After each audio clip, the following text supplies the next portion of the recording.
Shri Radhey, Progressive Shorthand, Exercise 13. Legal, page number 26. Dictation 80 words a minute. Start. Unlike natural calamities that are beyond human control, avoidable disasters resulting from human error or negligence prove more tragic and completely imbalance the intergenerational equity and cause irretrievable damage to the health and environment for generations to come. First of such tragedy may occur from pure negligence, contributory negligence, or even failure to take necessary precautions in carrying on certain industrial activities. More often than not, the affected parties have to face avoidable damage and adversity that results from such disasters. The magnitude and extent of adverse impact of the financial soundness, social health, and upbringing of younger generation may have been beyond human expectations. In such situations, and where the laws are silent or are inadequate, the courts have unexceptionally stepped into bridge the gaps to provide for appropriate directions and guidelines to ensure that fundamentals of Article 21 of the Constitution of India are not violated. Para. The Bhopal gas tragedy is a glaring example of such imbalances and adverse impacts whereby courts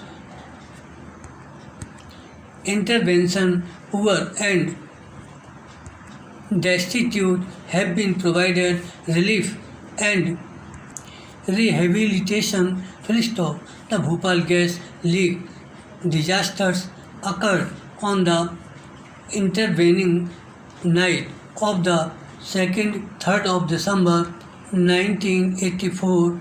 Data reflecting the exact number of affected persons was not available initially.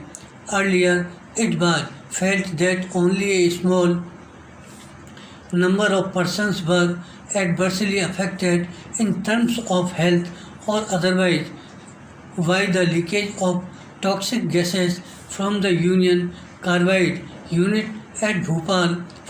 However, the Scientific Commission for Continuing Studies on Effects of Bhopal Gas Leakage on Life Systems released a report titled The Bhopal Gas Disaster Effects on Life Systems in July 1987, which suggested otherwise.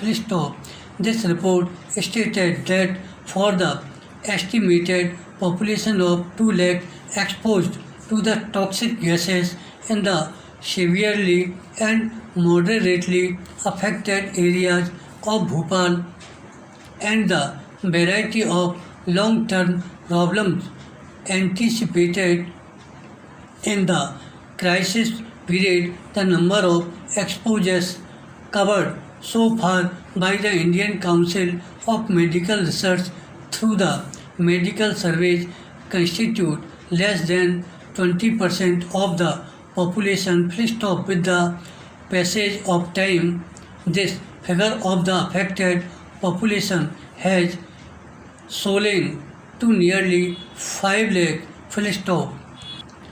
By the same scientific commission, it was also found that in general, the output of the medical project so far had not equaled the magnitude of the task assigned to them, presumably due to lack of resources, trained staff, as well as physical inputs, full stop. This has to be remedied in the shortest time so that project is completed fully, full stop.